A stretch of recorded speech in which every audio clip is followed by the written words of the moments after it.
আপুনি কেঞ্চাৰ নামৰ এটা বেমাৰ শুনিছে, কৰোনা নামৰ বেমাৰটোৰ নাম নিশ্চয় শুনিছে, সেইটোত আমি সকলোৱে এফেক্টেড। এই গোটেই বস্তুটো সেই কেঞ্চাৰ আৰু কৰোনা ভাইৰাছটোৰ দৰেই। প্ৰথমে তেখেতে আপোনাৰ সেই ভাইৰাছবিলাক আপোনাৰ চেলত সোমাব, চেলত সোমোৱাৰ পাছত সি ওচৰ পাজৰ ভাল চেলবিলাকো সংক্ৰমিত কৰিবলৈ আৰম্ভ কৰে। জনজাতীয় লোকৰ সৰলতাৰ সুযোগ লৈছে খ্ৰীষ্টান মিছনৰীয়ে।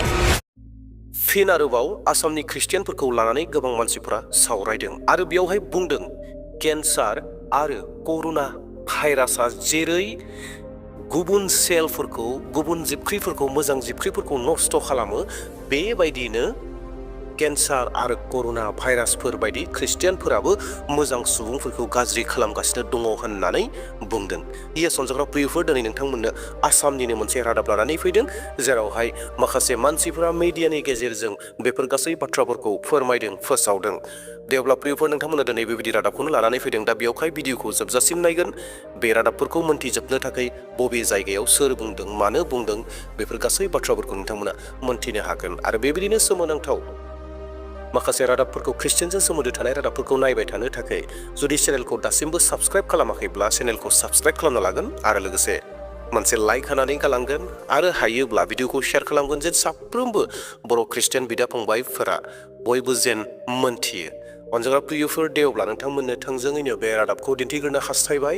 बेनि उनाव माखासे बाथ्राफोरखौ आङो नोंथांमोननो बुंहैसिगोन जेन जों बयबो खौसेथि जानानै मोजाङै बाथ्राफोरखौ बुजिजोबो। दे अब्ला प्रियफोर नोंथांमोना बे रादाबखौ नायग्रोदो।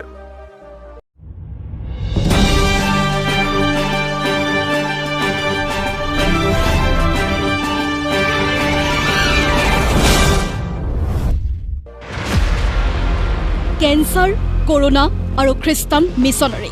আপুনি কেঞ্চাৰ নামৰ এটা বেমাৰ শুনিছে, কৰোনা নামৰ বেমাৰটোৰ নাম নিশ্চয় শুনিছে, সেইটোত আমি সকলোৱে এফেক্টেড। এই গোটেই বস্তুটো সেই কেঞ্চাৰ আৰু কৰোনা ভাইৰাছটোৰ দৰেই। প্ৰথমে তেখেতে আপোনাৰ সেই ভাইৰাছবিলাক আপোনাৰ চেলত সোমাব, চেলত সোমোৱাৰ পাছত সি ওচৰ পাজৰ ভাল চেলবিলাকো সংক্ৰমিত কৰিবলৈ আৰম্ভ কৰে। তেখেতসকলে এইটোক কি বুলি কয়, একালচাৰেশ্যন।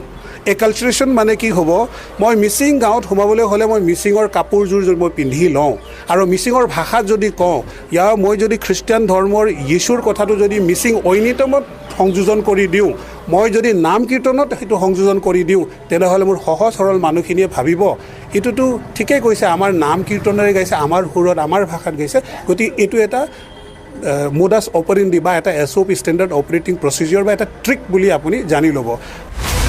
মাজুলীৰ অবৈধ ধৰ্মান্তকৰণৰ বিৰুদ্ধে ইদুৰি সৰব জনজাতি ধৰ্ম সংস্কৃতি সুৰক্ষা মঞ্চ। জনজাতীয় লোকৰ সৰলতাৰ সুযোগ লৈছে খ্ৰীষ্টান মিছনৰীয়ে। হয়, এটা দিন আছিল আমি সৰুতে ৰাস চাবলৈ আহোঁতে 1 কিলোমিটাৰ আগতে চেণ্ডেলযোৰ খুলি আহিব লাগে, আমাক ভিতৰলৈ সোমাবলৈ নিদিয়ে। চ' আজি এইটো অৱস্থা নাই। Whatever reason may be, এইটো এটা কাৰণ আছিলে আমাৰ সত্ৰৰ প্ৰতি জনজাতি সমাজৰ আকৰ্ষণটো অতিপাত আছে, শ্ৰদ্ধা অতিপাত আছে। কিন্তু যেতিয়া অতি শ্ৰদ্ধা আৰু অতি আকৰ্ষিত হোৱাৰ পিছত তেখেতসকলে যেতিয়া তালৈ এক্সেছ নাপায়, তেখেতসকলে প্ৰৱেশ কৰিব নোৱাৰে, তেখেতসকলক বাধা দিয়া হয়, তেতিয়াহ'লে তেখেতসকলৰ মনত এটা বিৰোধাভাসৰ সৃষ্টি হয় আৰু সেই বিৰোধাভাসৰেই সুবিধাটো কোনে লয়, খ্ৰীষ্টানসকলে লয়। গতিকে এইটো এটা কাৰণ। আৰু এনে পৰিৱেশৰ সুযোগ লৈ এতিয়া জনজাতি অধ্যুষিত এলেকাসমূহত এফালৰ পৰা অবৈধ ধৰ্মান্তৰকৰণ আৰম্ভ কৰিছে খ্ৰীষ্টান মিছনৰীয়ে। কিছু আমাৰ সামাজিক দুৰ্বলতাৰ সুযোগ লৈ, আমাৰ জনসাধাৰণৰ অৰ্থনৈতিক দুৰ্বলতাৰ সুযোগ লৈ খ্ৰীষ্টান মিছনৰীসকলে ধৰ্মান্তকৰণটো তীব্ৰ গতিত মাজুলীত আৰম্ভ কৰিছে। আৰু আপুনি ঠিকেই কৈছে, অতি সোনকালে মাজুলী হয়তো বা খ্ৰীষ্টান নগৰীলৈ পৰ্যবেক্ষিত হ'ব পাৰে। যিসকলে এনেকৈ প্ৰলোভন দি দি গাঁৱত সোমাই সোমাই মানুহক ধৰ্মান্তৰকৰণ কৰি আছে, তেখেতসকলক চিনাক্ত কৰা আৰু চিনাক্ত কৰি তেখেতসকলক উচিত শাস্তি বিহিত কৰাৰ ব্যৱস্থা গ্ৰহণ কৰিবৰ কাৰণে এই আমি কৰ্মশালাটোৰ আয়োজন কৰিছোঁ। প্ৰথমে তেখেতসকলে অজৰলা অকৰা লোকেল জনজাতিসকলক তেখেতসকলে কনভাৰ্ট কৰে আৰু সেই কনভাৰ্টেড এজন মানুহক কনভাৰ্টিং এজেণ্ট হিচাপে ব্যৱহাৰ কৰে। আৰু যিসকলে তেখেতক কনভাৰ্ট কৰে তেখেতসকল দূৰত থাকে আৰু ই আমাৰ লোকেল মানুহখিনিক তেখেতসকলক মটিভেট কৰি তেখেতসকলক কনভাৰ্টিং এজেণ্ট হিচাপে, আৰু যিসকলে কনভাৰ্ট কৰিবলৈ গাঁৱে গাঁৱে ফুৰে তেখেতসকলৰ থকা খোৱাৰ ব্যৱস্থা, ধন সম্পত্তিৰ ব্যৱস্থা সকলো তেখেতসকলক প্ৰভাইড কৰা হয়। মিজোৰামৰ পৰা নিয়ন্ত্ৰিত এই ভয়ংকৰ ধৰ্মান্তৰকৰণ পৰ্ব জনজাতি ধৰ্ম সংস্কৃতি সুৰক্ষা মঞ্চৰ আৰু গুৰুতৰ অভিযোগ। উত্তৰ পূবক অস্থিৰো কৰিছে এই চক্ৰই। মিজোৰামৰ এটা চহৰ আছে, সেই চহৰত তেখেতসকলক ট্ৰেইনিং দিয়ে। সেই ট্ৰেইনিঙত কি কৰা যায় আপোনালোকে শুনি আচৰিত হ'ব। যদি সেই মানুহজন মিচিং গাঁৱলৈ যাব তেনেহ'লে তেখেতক মিচিং ভাষা, মিচিঙৰ সাজ পোছাক, মিচিঙৰ নিয়ম নীতি সকলো ট্ৰেইনিং দিয়া হয় আৰু ক'ত কেনেকৈ কথা পাতিবলৈ সম্পূৰ্ণ প্ৰশিক্ষণ দিয়া হয়। আৰু যিবিলাক গীৰ্জাঘৰ আছে সেই গীৰ্জাঘৰত তেখেতসকলৰ থকা খোৱাৰ সম্পূৰ্ণ ব্যৱস্থা আছে। গতিকে এইটো এটা প্ৰফেশ্যনেল নাম্বাৰ গেম, ইয়াত কোনো আধ্যাত্মিকতাৰ প্ৰশ্ন নাহে। তেখেতসকলে প্ৰতিবাৰে কৈছে আমাৰ নিচিনা যুৱকসকলক, উত্তৰ পূৰ্বাঞ্চলৰ যিমান সন্ত্ৰাসবাদী যুৱক আছে তেখেতসকলক কৈছে আপোনালোকৰ ভাষা বেলেগ, আপোনালোকৰ অৰিজিন বেলেগ, আপোনালোকৰ ডেম'গ্ৰাফি বেলেগ, আপোনালোকে ভাৰতৰ লগত থাকিব নালাগে।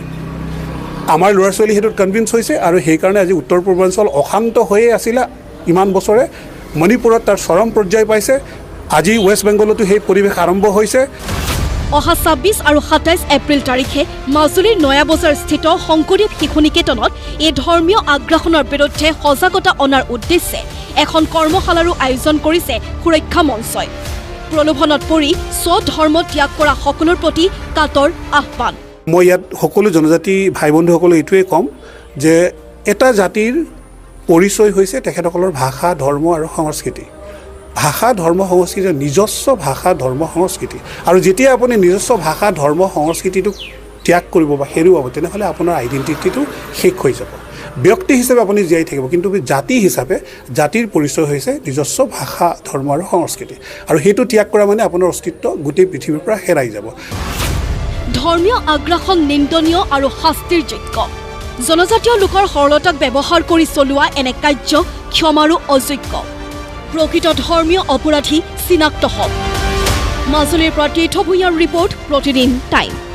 इसोरनि बिसाफोर, नोंथांमोना स्क्रिनाव सानै सुबुंखौ नुनो मोनगासिनो दङ आरो बिथांमोना जाहैबाय जनजाति धर्म संस्कृति हुरुक्षणनि मैखोम मावग्रा खामानि मावग्रा बिथांमोना गावनि गोसोनि बाथ्राखौ फोरमायदों, ख्रिस्टियान सुबुंनि बिसय फोरमायदों आरो बेयाव बिसेसकै माजुलि द्वीपनि बाथ्राया ओंखारदों, माजुलिनि बाथ्राया ओंखारदों आरो बेजोंनो लोगोसेयैनो आसामाव थानाय मोनफ्रोमबो डिस्ट्रिक्टनि ख्रिस्टियाननि बाथ्रायाबो बेवहाय ओंखारदों जे बिथांमोना बुंदों जे ख्रिस्टियानफोरा बेबायदि जेराव केन्सार बेराम, जेराव कर'ना भाइरास बेफोरनिख्रुइबो गिथावनासिन, जेरावहाय केन्सार आरो कर'ना भाइरासआ हाबोब्ला सासेनि उनाव सासे मानसिफोरखौ फुथारलाङो, थिग बेबायदिनो जेरावहाय ख्रिस्टियानाव हाबोब्ला जि जायगायाव ख्रिस्टियाना सहैयो बै जायगायाव मोजां मानसिफोराबो गाज्रि जाफालाङो।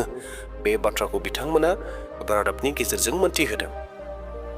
नाथाय बे बिसयाव जों बुंब्लाबोथ' जाखाला, जिहेतु गोबां मानसिफोरा बेखौनो सानो, नङा होमब्ला? गोबां मानसिफोरा बेखौनो सानो, बेबायदिनो बुङो। नाथाय जों दिनै मोनथिगौ ख्रिस्टियानफोरा बेबायदि गाज्रि नङा। जेराव जोङो माबा मोनसे गाज्रि खामानि मावहैदों, रावबो बेबायदि गाज्रि खामानि मावाखै। दिनै जिसु ख्रिस्ट'खौ नाजावनाय सुबुंफोरा मोजांनिख्रुइ मोजां लाइफखौ मोनदों।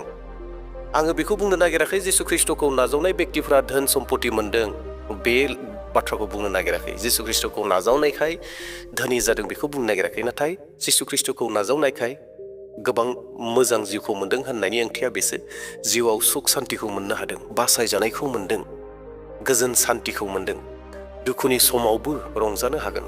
दिनै जिसु ख्रिस्ट'खौ नाजावदों होननानै सोर बेक्तिया बेराम जायाखै, सोर बेक्तिया दुखुआव गोग्लैयाखै, सोर बेक्तिया समस्यायाव गोग्लैयाखै?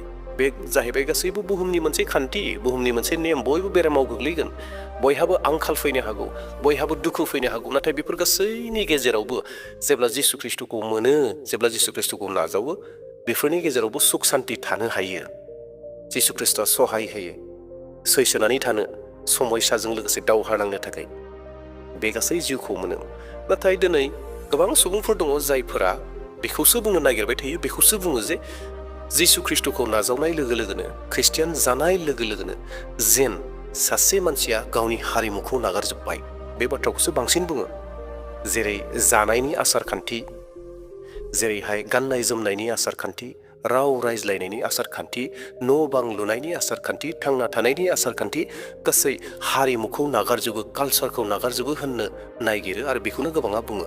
नाथाय दिनै जोङो जोंनि साखाथियाव थानाय, जोंनि गासैखौबो आसामाव थानाय साफ्रोमबो मोनफ्रोमबो हारिनि ख्रिस्टियानफोरखौ जोङो नुनो मोन्दों। आदिबासिफोरनि गेजेराव जोङो नुनो मोन्दों। आदिबासिफोरा जिसु ख्रिस्ट'खौ नाजावनायनि उनाव आदिबासिनि जिथु कालसारफोर दङ, गाननाय जोमनाय, जानाय लोंनाय, थाबायनाय, मोसानाय, दामनाय देनाय, बेफोरखौ रावबो नागाराखै। एसामिसनि गेजेराव, हारसाफोरनि गेजेराव बिथांमोनाबो नागाराखै। राभाफोरनि गेजेराव राभाफोराबो राभानि कालसार, राभानि राव बेफोरखौ नागाराखै। जों बर'फ्राबो जिसु ख्रिस्ट'खौ मोननायखाय जों जे बर' कालसारखौ नागारदों बेबो नङा। दिनै जोङो बर' कालसारखौ नागाराखै। दिनै जोंनि जानाय, गाननाय जोमनाय, जोंनि आसार खान्थि, जोंनि गामसा गाननाय, जोंनि दख'ना गाननाय, जोंनि राव रायज्लायनाय, जोंनि बागुरुम्बा मोसानाय, जों बर' नालाय जों बर'नि गासै कालसारखौ जों लागासिनो दङ।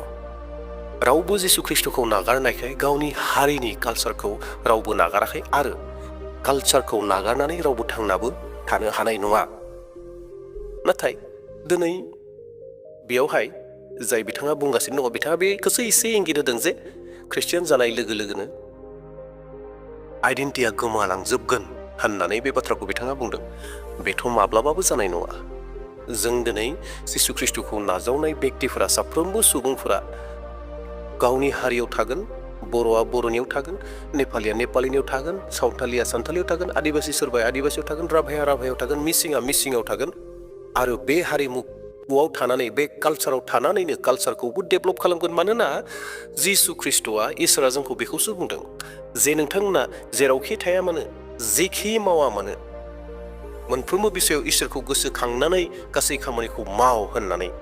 दा बेवहाय जोंनि जिथु कालसार दङ, साफ्रोमबो ख्रिस्टानफोरहा जि हारिफोर दङ, गावबागाव हारिफोर दङ, बे हारिखौ लानानै, गावबागाव हारिखौ लानानैनो इसोरखौ खुलुमगोन, सिबिगोन आरो गावनि कालसारखौ जौगाहोगोन। रावबो ख्रिस्टियानफोरा गावनि कालसारखौ बावनानै थानाय नङा आरो गावनि कालसारखौ मुगैनाय नङा। दे अब्ला अनजाग्रा प्रियफोर, जोङो बे रादाबनि गेजेरजों मोन्थिदों आरो फैबाय थानाय 26-27 एप्रिल, बे दाननि एप्रिल दाननि 26-27आव माजुलियाव बिथांमोना मोनसे फारिलाइ लाहैनो नागिरदों आरो बे फारिलाइया जाहैबाय जायफोरा ख्रिस्टियानफोर जानानै थांबाय बिथांमोनखौ सांग्रां खालामफिननाय, बिथांमोनखौ देट मिन्स हिन्दु धोरोमाव लाबोनायनि मोनसे सावराय मेल लागोन आरो बेजों लोगोसे जायगायाव थानाय गोबां मानसिफोरखौ सांग्रांथि खालामनो थाखाय मिटिं लागोन होननानै बिथांमोना मोन्थिदों। बे फारिलाइफोरा मोजाङै जाथों। बिथांमोननि जिथु फारिलाइ खालामनो नागिरदों, बे फारिलाइफोरा जाफुंसार जाथों, बयखौबो सांग्रां खालामनो हाथों। मानोना जिसु ख्रिस्ट'आ रावखौबो जबरजस्तियै जिसु ख्रिस्ट'नियाव रावखौबो लेंहराखै, उदांस्रि होनानै दोनदों। सोरबा जुदि फैनो गोसोब्ला जिसु ख्रिस्ट'नियाव फैनो हागोन। मानोना जिसु ख्रिस्ट'नियाव फैनाया बासायजानायखौ मोननाय, बासायजानायखौ जबरजस्तियै रावनोबो होनो हाया। दा बेयावहाय बेफोर गासै फारिलाइफोरा जाथों आरो लोगोसे बेजोंनो लोगोसे अनजाग्रा प्रियफोर, आर'जआव थादो।